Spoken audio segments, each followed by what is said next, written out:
வணக்கம் ஃப்ரெண்ட்ஸ். லட்சுமி அவர்கள் எழுதிய பூக்குழி, அத்தியாயம் 18.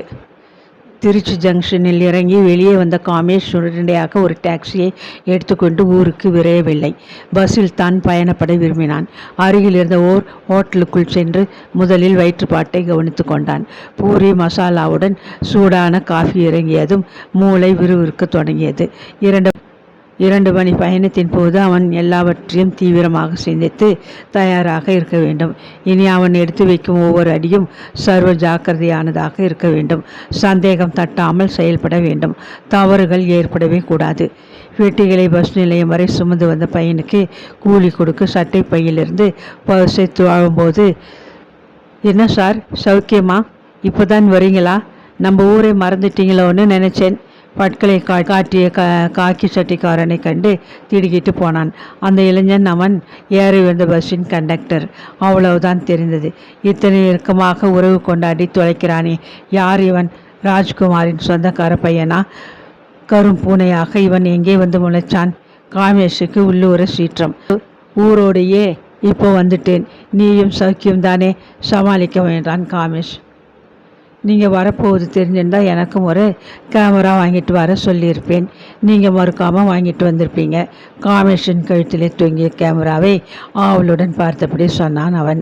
செஞ்சிருக்கலாமே, ஏன் கடிதாசி போடலை? இன்னும் ஒரு தடவை அந்த பக்கத்து ஊர்களுக்கு வேலைக்கு போவீங்க இல்லையா? அப்போ மறக்காமல் எழுதுவேன், வாங்கிட்டு வரணும்.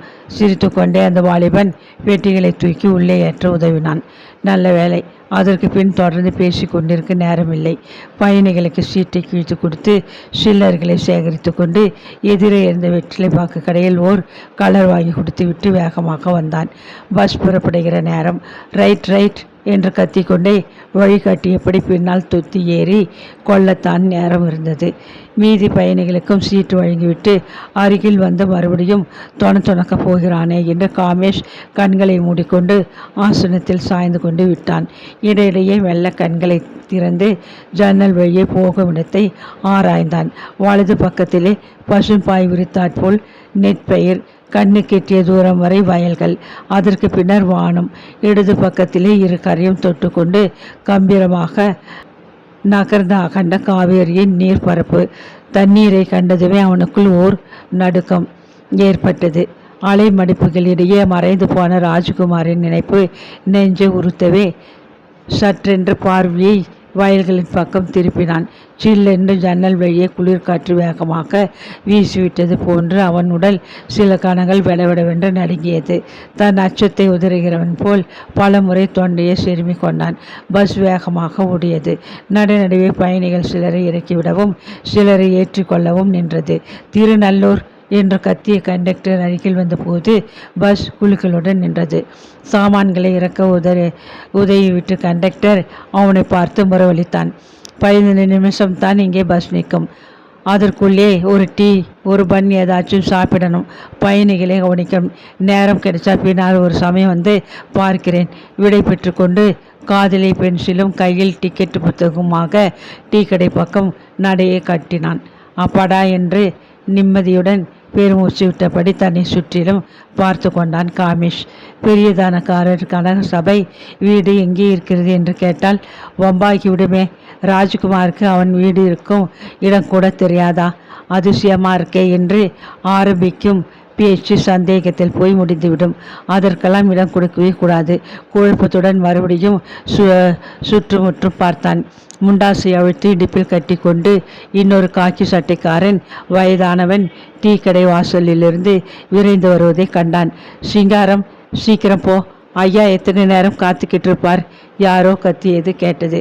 இவன்தான் அந்த நாளிலிருந்து வீட்டில் வேலை செய்யும் சிங்காரமா? வந்துட்டீங்களா எஜமான்? முதல் நாள் தந்தி கடிச்சப்ப நான் இங்கே வந்து காலை பொழுது முழுவதும் உட்கார்ந்துக்கிட்டு இருந்தேன். வீட்டில் எல்லோருக்கும் கவலையாயிடுச்சு. இன்றைக்கி மட்டும் நீங்கள் வராட்டி நானே ஒரு பயணம் பட்டணம் வந்து பார்க்கறதுன்னு முடிவு கட்டியிருந்தேன். அப்படியா? மெல்ல சிரித்தான் காமேஷ். கீழவனுக்கு கண் பார்வை சரியாகத்தானே இருக்கிறது. ராஜ்குமார் என்று தானே அவனை எண்ணிக்கொண்டிருக்கிறான். அவனது சந்தேகத்தை நிவர்த்திப்பது போல் சிங்காரம் கேட்டான். முன்னை விட கொஞ்சம் இழைச்சி போயிட்டீங்க. அந்த ஊர் சாப்பாடு ஒத்துக்கலையா? உதடுகள் கூட கருத்து போச்சே. அந்த ஊரில் ரொம்ப உஷ்ணமாமே. நல்ல வேலை, பத்திரமா வந்து சேர்ந்துட்டீங்க. முத்து மாரியம்மா விழா வருது.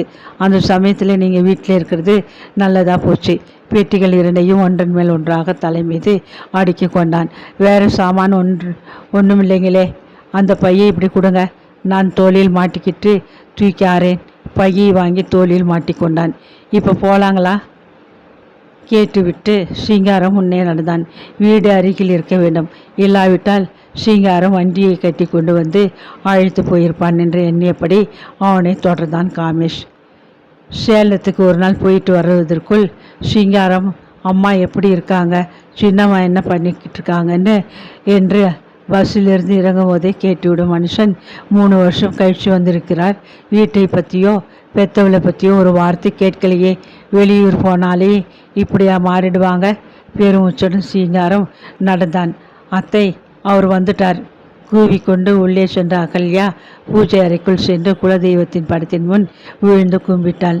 உணர்ச்சி வசத்திலே அவள் உடம்பு நடுங்கியது, கண்களில் நீர் புரண்டது. சமாளித்து கொண்டு சமையல் அறைக்குள் விரைந்தாள். அவசரமாக பாலை அடுப்பில் ஏற்றி சூடாக்க தொடங்கினாள். ஹாலில் நாட்காலியில் அமர்ந்திருந்த கிழவியை உள்ளே நுழையும் போதே கவனித்து விட்டான் காமேஷ். காலணிகளை நடையில் கயிற்றி வைத்துவிட்டு மெல்ல நடந்து உள்ளே வந்தான். இந்த இடத்தில் ராஜ்குமார் என்ன செய்திருப்பான்? அம்மா என்று அவன் அவள் கழுத்தை கொண்டு ஆர்ப்பரித்திருப்பானா? அவனுக்கு ஒரு சிறு குழப்பம். காலில் வசியை கேட்டு திரும்பினால் பஞ்சரத்தனம். பார்வையை இழந்த அவளது கண்கள் பறக்க விழித்தன. ராஜா, வந்துட்டியாடா? என் கண்ணு, இப்படி வா. உன் முகம் கூட தெரியலையே, கிட்ட வாப்பா. கிழவி பதறிக்கொண்டு கைகளை நீட்டி கீவி அழுதாள். குற்ற உணர்விலே தள்ளாடி போன காமேஷ் அவள் அருகே சென்று மெல்ல அவள் கையை தொட்டான். பஞ்சரத்தனம் அவனை இழுத்து தன் மார்புடன் அணைத்து கொண்டு ஓவென்று அழுதபடியே கையால் அவன் முடி, மூக்கு, கண்கள் மாவா என்று மெல்ல தொட்டு பார்த்தாள். நிஜம்தான், என் ராஜா வந்துட்டான். இனி எனக்கு பார்வை வந்தாலும் சரி, வராவிட்டாலும் சரி, யமன் வந்து கூப்பிட்டாலும் பயப்பட மாட்டேன். என் கண்ணு கையாலே கொல்லி வாங்கிட்டு நிம்மதியா? அத்தை, இதெல்லாம் என்ன பேச்சு? இனிமையாக ஒலித்த குரலை கேட்டு திரும்பிய காமேஷ் அயர்ந்து போய்விட்டான். காஞ்சிபுரம் பட்டு சலை சரசரக்க தலையில் கட்டாக சூட்டி கொண்டிருந்த மல்லிகை மணக்க நடந்து வந்த அகல்யா அருகில் இருந்த மேஜை மேல் கையில் கொண்டு வந்திருந்த வெள்ளி டம்ளரை வைத்தாள். அத்தை, காலையிலேருந்து ஒன்றும் சாப்பிடலை. கோதுமை கஞ்சி வச்சுருக்கேன், உங்கள் கையாலே கொடுங்க. இப்போ சாப்பிடுவாங்க. வெந்நீர் தயாராக இருக்குது. முதல்ல தலை முழுக்கிட்டு கோயிலுக்கு போயிட்டு வரணும் என்றாள். விழுங்கி விடுவான் போல் சிவந்து போன அவள் முகத்தை வியப்புடன் ஊற்று பார்த்தான் காமேஷ். அவன் நெஞ்சு படப்படவென்று அடித்து கொண்டது. இத்தனை பெரிய வீடு, இத்தனை அழகான மனைவி, அனுபவிக்க கொடுத்து வைக்காத பயல் போய்விட்டான். கொடுத்து வச்சிருக்கேன், எல்லாத்தையும் அனுபவிக்க வந்திருக்கேன். பல்வேறு உணர்வுகளிலே பொங்கி புரண்ட அவன் நெஞ்சு விம்மி தணிந்தது. மற்றும் ஒரு முறை அவளை ஏற இறங்க பார்த்துவிட்டு கஞ்சி டம்ளரை கையில் எடுத்து பஞ்சரத்தினத்திடம் கொடுத்து சாப்பிடுங்கம்மா என்றான். சற்று தூர நின்று கவனித்த அகல்யாவின் நெஞ்சு துணுக்குற்றது. வலது கையால் கட்டி விரல் நுனியிலும் நடுவிரல் நுனியிலும் பழுப்பு நிற கரை. சிகரெட் பிடிக்க தொடங்கியிருக்கிறாரோ? புது பழக்கம். முத்துமாரிக்கு தீ மிதிக்க விரதம் இருந்து காப்பு கட்டி கொள்ளணுமே, இந்த பழக்கம் ஒத்து வராதே. திடீரென்று அவள் மனத்தில் விவரம் புரியாத வேதனை கவிழ்ந்து கொண்டது. பஞ்சரத்னம் கஞ்சியை குடித்துவிட்டு அவனது கரங்களை பிடித்து தன் கன்னத்தோடு அழுத்தி கொண்டாள். என் வயிறு நிறைஞ்சு போச்சு, மனசும் குளிர்ந்து போச்சு என்றால் மகிழ்ச்சியுடன். சிங்காரம் உள்ளே வந்து நின்று கொண்டு தலையை சொரிந்தான். உங்கள் பெட்டிகளை கொண்டு மாடியிலே வச்சுட்டேன். குளிக்க எல்லாம் தயாராக இருக்கு. அதுக்கு முன்னாடி கூழை பசுவை வந்து கொஞ்சம் பார்த்துடுங்க. கூழை பசு, இது என்ன புது கதை? உன்னுடைய செல்ல குட்டி கண்ணு போட்டிருக்கு. இன்னையிலேருந்து அதனுடைய பாலைத்தான் வீட்டிலே உபயோகப்படுத்த போகிறோம். போய் எட்டி பார்த்துட்டு வா. வாயிலா ஜீவன். பிறகு தலை குளிச்சுட்டு கோயிலுக்கு போயிட்டு வந்து சாப்பிடு. நிறைய ஓய்வு எடுத்துக்கோ. தாயார் கட்டளையிட்டாள். வாங்க, கொட்டிலே தான் கட்டியிருக்கு. சிங்காரம் முன்னே செல்ல அவன் பின்னே தயக்கமாக காமேஷ் நடந்தான். கொஞ்சம் முதுகை தடவி கொடுங்க.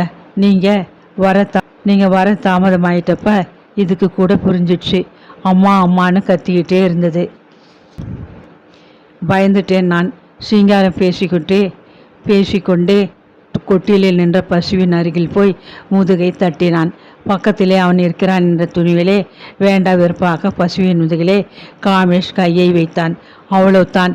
ஆக்ரோஷமாக கொம்புகளை ஆட்டிக்கொண்டு சீறி அவனை முட்டி தள்ள மூர்க்கமாக திரும்பியது செல்லக்குட்டி.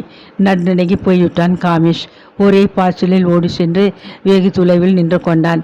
கொஞ்ச நாள் ஆச்சு இல்லையா, மறந்திருக்கும். பேர் சொல்லி கூப்பிட்டு தொட்டு பாருங்க, அடங்கிடும். சிங்காரம் வற்புறுத்திய போது காமேஷுக்கு கடும் கோபம் பொத்து கொண்டு புறப்பட்டு விட்டது. ஷடப், உன் வேலையை பார்த்துட்டு போ. அதை செய் இதை செய்யின்னு நீ எனக்கு சொல்ல தேவையில்லை.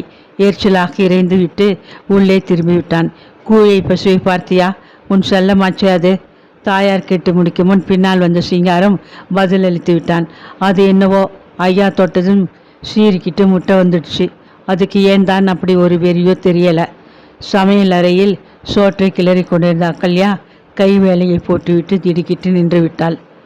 பழக்கமாக நாய்க்குட்டி போல விளையாடும் பசு முட்டை வந்ததா? ஏன்? சொல்ல தெரியாத ஒரு கலவரம் அவளுக்கு. அடுத்தபடியாக தலையை முழுகிவிட்டு காமேஷ் துவாலியினால் தலையை துவட்டி கொண்டே இடுப்பில் ஈர துணியுடன் மாடிப்படிகளில் விரைவதை உள்ளிருந்தபடியே கவனித்து திகைத்து போனாள். குளியலறையிலிருந்து சுத்தமாக உடுத்தி கொண்டு தானே வெளியே வருவார். இப்படி ஈரத்துண்டோ தண்ணீர் சொட்டு சொட்டு நடக்கிறாரே, இன்னும் என்னென்ன புது பழக்கம் ஏற்பட்டிருக்கின்றனவோ கடவுளே.